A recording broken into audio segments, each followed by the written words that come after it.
The Adventures of Stickman, Book 1, Discovery, by Kamari A. Thornton.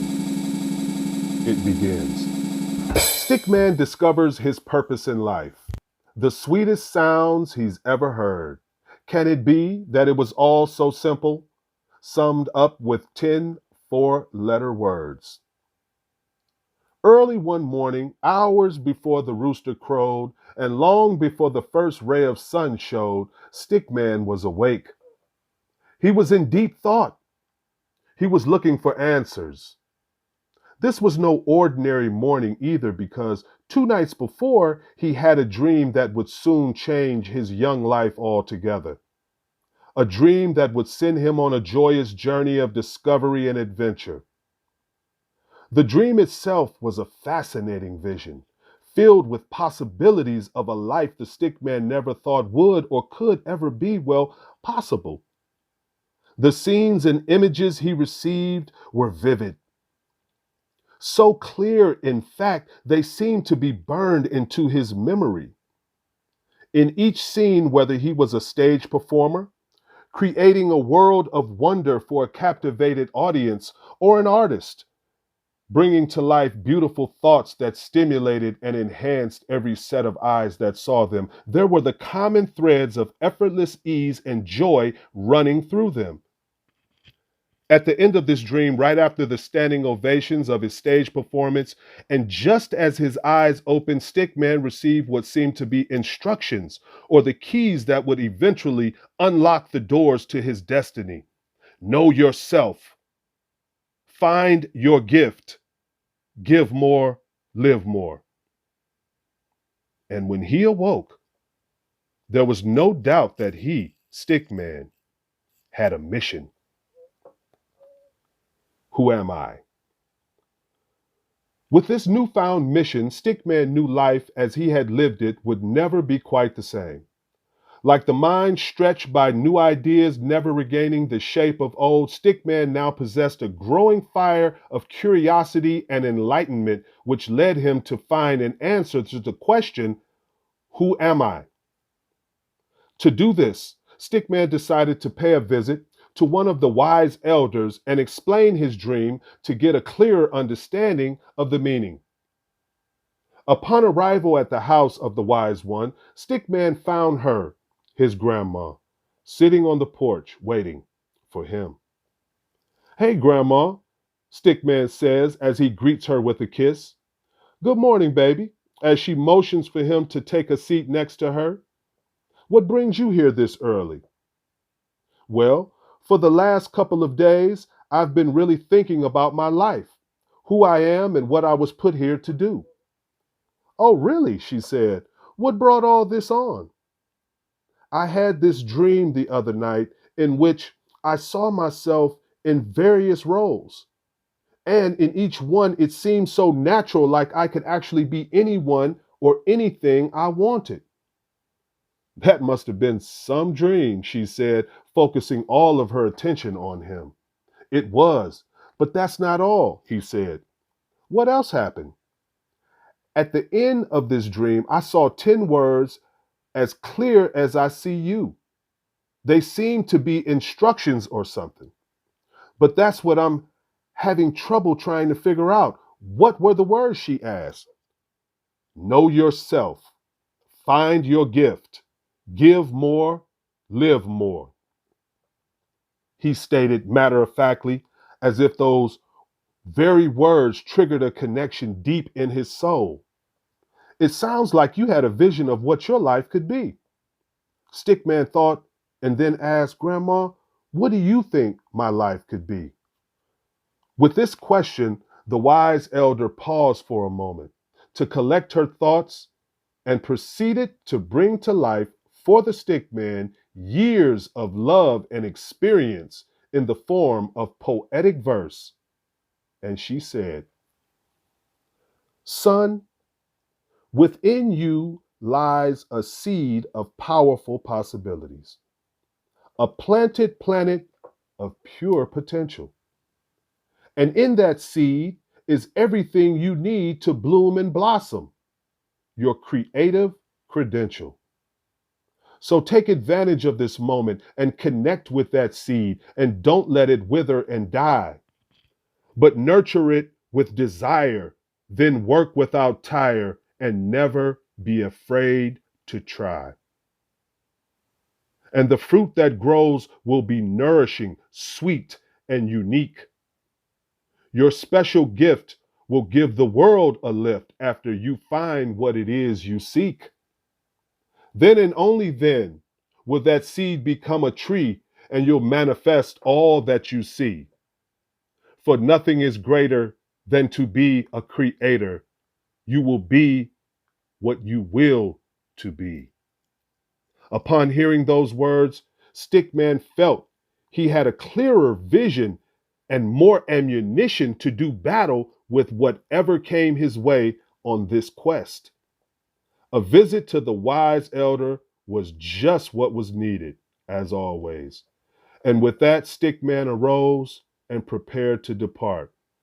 Thank you, Grandma, he said after a kiss. Nurture that seed, baby, his grandma reminded him with a wink and a smile. Why am I here? The Stickman, having thought deeply about his elder's wisdom, the potential planted in him, and the unique gift only he possessed, he then began to search his soul for that gift he now knew for certain was there: the speech. In Mr. Speakgood's public speaking class, each student dreaded receiving what came to be known as the list. Actually, the list was a sign-up sheet where each individual student would have to select a topic for a 5 to 10-minute speech. This was the last task Stickman wanted to tackle. On top of everything else that was going on his mind, here was another for him to deal with. He didn't make the connection at first, but when the list made its way to him, the only topic left was inspirational. Inspirational, he thought, as he reluctantly signed his name next to the topic. I've never had to be inspirational in my life. I don't know how. Why not humorous? I can be funny. Or technical. I can do research. How am I supposed to inspire someone for a grade? Stickman decided to take his problem to Mr. Speakgood after class. Mr. Speakgood, Stickman said, as the rest of the class filed out of the room. Yes, Stickman, what can I help you with? It's about my speech next week. I have a problem being inspiring, he said. Have you ever tried? Speakgood asked. No, Stickman answered. Then how do you know? With this question, Stickman mustered up the only response that came to mind. I just don't know where to start. With his pupil's problem better defined, Mr. Speakgood then focused on the best advice he could offer. In order to inspire, you must first be inspired. You have to find something you care deeply about and share it with enthusiasm. Your enthusiasm radiates from within and will attract to you the attention and support from those who hear you. Stickman, you have the ability to accomplish any goal you set out to reach. Only you have to know it. And that knowing will give you the confidence to do it. Now, go home and prepare. Stickman smiled at his teacher and felt powerful because of the confidence Mr. Speakgood had in him. Stickman gathered his belongings and said before leaving, I knew that. 1 week later, standing before his waiting classmates, Stickman collected his thoughts and spoke. You are powerful. Yes, you, who possess the ability to dream, to imagine how you want your world to be and your role in it. So dream big dreams, for you are powerful. So powerful, in fact, that if you wanted to take that dream and make it a reality, you who are so powerful could. You have the ability to think and reason, to judge and justify, to examine and consider. You have a purpose, a job to do, tools to develop to make those dreams come true. You are powerful. Yes, you who can create, shape, and mold thoughts into things and all that that brings. So discover your power and give your dreams wings. When Stickman concluded his speech, something miraculous happened. The entire class, including Mr. Speakgood, stood on their feet and clapped. A standing ovation, just like in his dream. Mr. Speakgood was right about being inspired and caring deeply for something and sharing it enthusiastically. It seemed that Stickman had finally found his gift to inspire the world.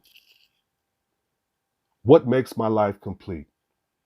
A few days after the speech took place, Stickman sat down to reflect on the dream he had and the instructions that were given to him. Know yourself.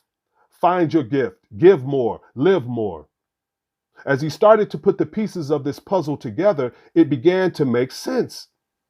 First, the insight received from the wise elder put him in touch with limitless possibilities of his life and the divine power waiting to be unleashed. Then Mr. Speakgood helped Stickman to realize that he had the ability to inspire his class, therefore the world. And the speech seemed to come so natural and easy, it made him feel more alive that he had in some way made a contribution to the lives of his classmates. Right in the middle of his contemplation, the phone rang. Hello? Hello, Stickman. This is Mr. Speakgood calling. How are you? I'm fine, Mr. Speakgood. What can I help you with? Well, first, I would like to commend you on the wonderful message you brought to the class this week. Thank you, Stickman answered, filling with pride. Also, Mr. Speakgood continued, I think you have a natural ability, a gift for writing and speaking. A gift? Stickman exclaimed. I believe so, Speakgood continued, and there may be an opportunity for you to use that gift. How? An interested Stickman asked. Would you be willing to share your message with other people? Speakgood answered with a question. Immediately, Stickman thought about the final instruction, give more, live more, and it all made perfect sense. In order to fully live life, Stickman must give freely of the gifts given to him. It was his duty to serve the world. And with that realization, Stickman knew he could be what he willed to be. After a few moments, Stickman answered, yes, I am willing to share my message with the world. The end of the beginning.